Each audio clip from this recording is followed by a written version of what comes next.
Welcome back to another edition of Eye on the Issues. Today, we're going to talk about another charter school starting in Wyoming. And joining us now is Jerah Nix. She's a 33-year-old. You are, Jerah. Thank you for being with us. Mom of 4. And also Christian Wiggins. You are the CEO of the school, which is called the Prairie View Community School. Thank you both for joining us. Yeah, absolutely. Thanks so much for having us. Jerah, let's start with you and let's talk about the school that your kids had been going to, called Chugwater School. Tell us about why you were looking for something different. Sure. So Chugwater School is part of a consolidated school district with Platte County School District number 1. And for decades, it's struggled to have student numbers and teachers and resources. And really in the last year, it kind of hit a point where at the start of summer, they really only had 1 elementary teacher. They did end up getting another one, but they lost a bunch of teachers and they didn't have a music teacher this year. Just certain things, the resources were really low. And that has been a struggle, like I said, for decades. So we kind of started think tanking of kind of what could we do to make this different? Because here where we live in this rural community, there are so many assets that could be used in education, which the traditional school, for whatever reason, hasn't necessarily tapped into. Okay. And then Christian, give us a little bit of your background. And of course, you are now the CEO, not the principal, but the CEO. Yeah, correct. So I'm also, me and my wife and my family, we've got 3 kids. We're also members of the community here. We're business owners and entrepreneurs and have done a lot of stuff in kind of the business world. And so we just kind of jumped on board from the beginning and figuring out how can we help kick this thing off. Running a school is, there's obviously the education side of it all, but it's really it's like a business. And so, we thought, how can I jump in here and just help this out, make this get off the ground and be successful? And speaking of getting off the ground, how did it get off the ground? Who took the first step? That would be me and then my college friend, Dana Cushman. She was we were the starting co-founders, and then we built a board from there. Okay. And the first step was to fill out the application and then take it to SLIB to get authorized. Gotcha. And then where did it go from there? From there, it's taken a number of twists and turns. So then we did get approved by SLIB, which was really exciting. So then since then have been figuring out how to start a school, which is incredibly complicated. But mostly we've had a lot of help from the Wyoming Department of Education, and we've got teachers hired. We're pretty much ready to go.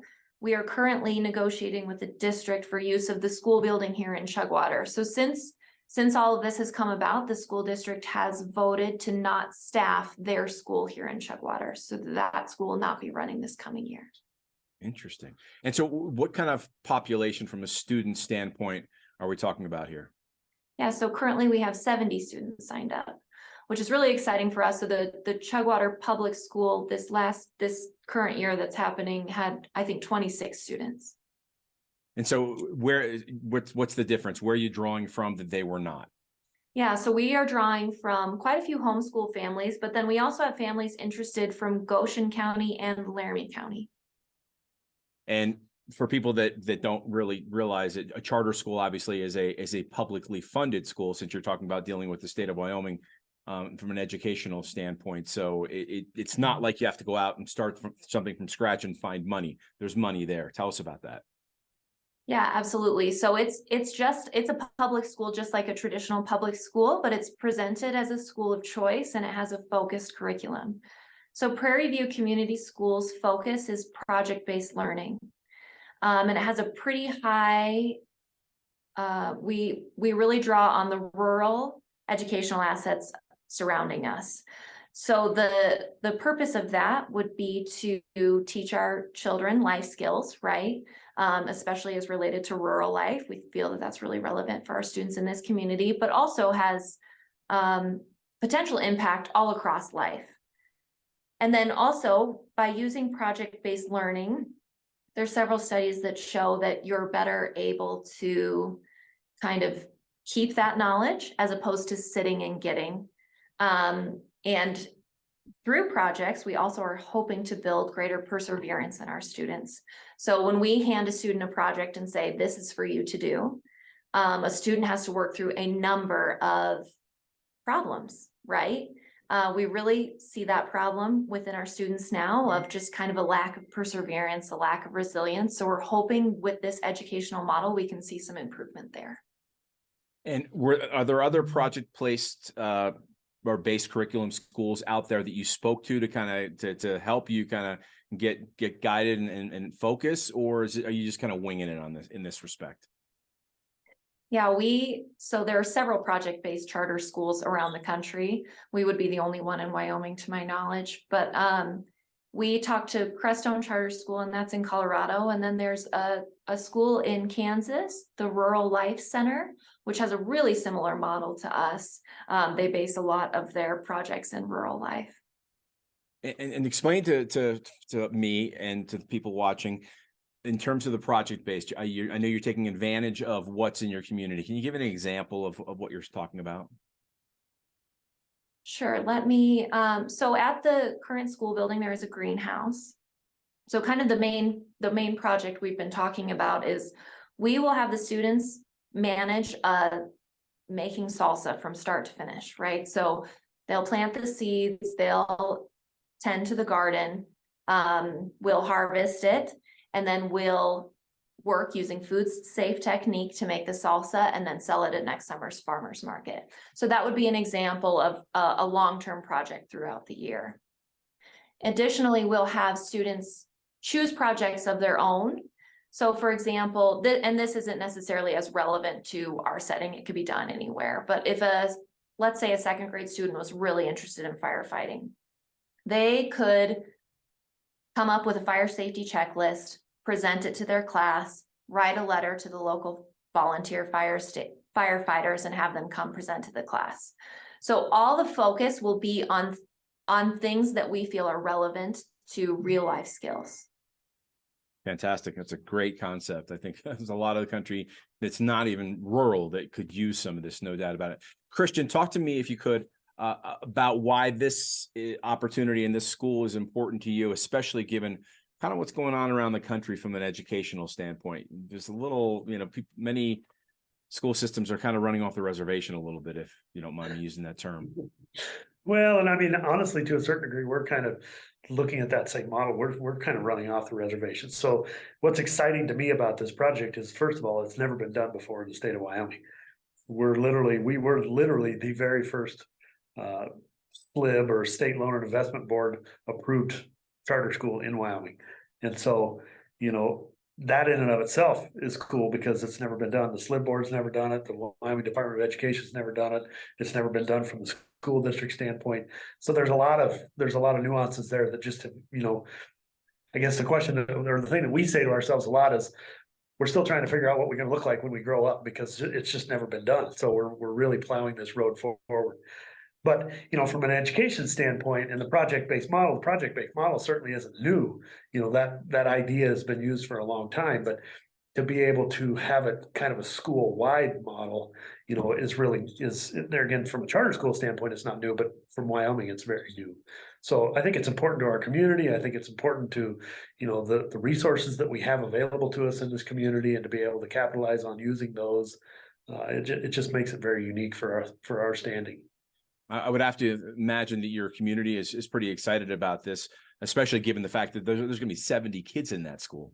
Yeah, we've gotten a tremendous amount of support locally for this. Not only locally. I mean, we've gotten a tremendous amount of support from the state level. We were approved unanimously from all 5 of the state's highest elected officials, and we've got support and a lot of excitement from several people within the Wyoming Department of Education.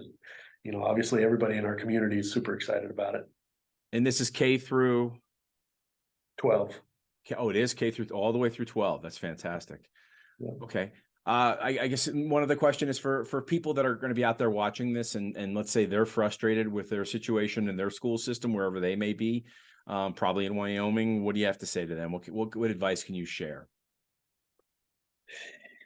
Not to be afraid to just try to look for other alternatives. Unfortunately, right now, there was only 3 state-approved charter schools that were allowed in the recent legislation. And so it'll be a few years before there's any more charter schools allowed to apply through the state route. You know, obviously, you could always still try to work something through your district. Traditionally, that's a little bit challenging because a lot of times charter schools and districts don't get along. And so, you know, that was why this legislation was created to begin with. But really, it's, you know, it's a grassroots organization, it's a grassroots cause, and so it just takes people that are willing to stay, hey, I'm gonna commit myself into trying to find a solution to this problem. So people, you know, people oftentimes will identify the problem and then they don't want to do anything about it. And so that's really what it takes, is it takes people and an organization or a group of people who are willing to get together and say, hey, we're gonna fight to change this. And Jerah, what are you hearing from other moms and dads about why they may be excited about this? I think everyone's excited, you know, even like you mentioned, even the student population growth is exciting. But I think we have a chance. So when you live in a rural community, it's hard. You know that, for example, for me to drive my kids to, let's say, a school in Cheyenne, I'll spend 3 hours in the car. And part of me has to wonder, why am I doing that? Why am I taking them from this place where there is so much to learn, and taking them away from me, right? So that they can be in school for 8 hours a day where I don't know where they are, I don't know what they're doing, and they're missing out on tons of opportunities. So if there is a way to marry those two things, life skill opportunities, rural opportunities, with school, I think that that's really exciting. That's great to hear. And so what would you say has been the most challenging part of starting this school? There's a lot of them. Probably the biggest challenge with it is just because it's never been done before. So, you know, trying to integrate, how do we, you know, who's ultimately responsible for all this stuff? How do we integrate within the Wyoming Department of Education? How do we integrate within the district? There's been legislative changes since when we originally applied and when we were originally approved. And realistically, there's going to be more legislative changes next year. There'll probably be more legislative changes the year after that. You know, so it's probably being willing to just kind of go with the flow and understand that things are going to move slow, and you know, we're not going to get the answers that we want right away. It's just going to take time to work through all those things. And what would you say so far? Go ahead. I'm sorry. Go ahead, Jerah. I'm sorry. I was going to say, we like to joke that we're modeling learning perseverance for our students. So Right. Right. And so far, the most rewarding part of this has been for each of you? for me, it's the community support. Everyone's excited to send their kids here. And I think to be able to give all of these kids a cool opportunity is really great. Yeah, Okay. I mean, really, I'd have to say the exact same thing. It's just, this is an investment into our community. So into the kids, and it's just, that's what it is. And to see the way the community has stepped up and really gotten behind everybody, it's impressive to see. It's good to hear. And in respect to finding teachers to of course, to fill the school, was it hard? Where did you have to go to find the teachers? How did you find your teachers?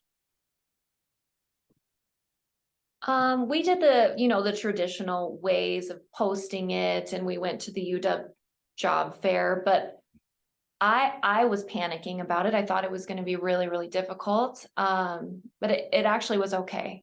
I think there are teachers who are excited about doing something different too. So it in addition to giving a choice for parents, it also gives a choice for teachers to do something else.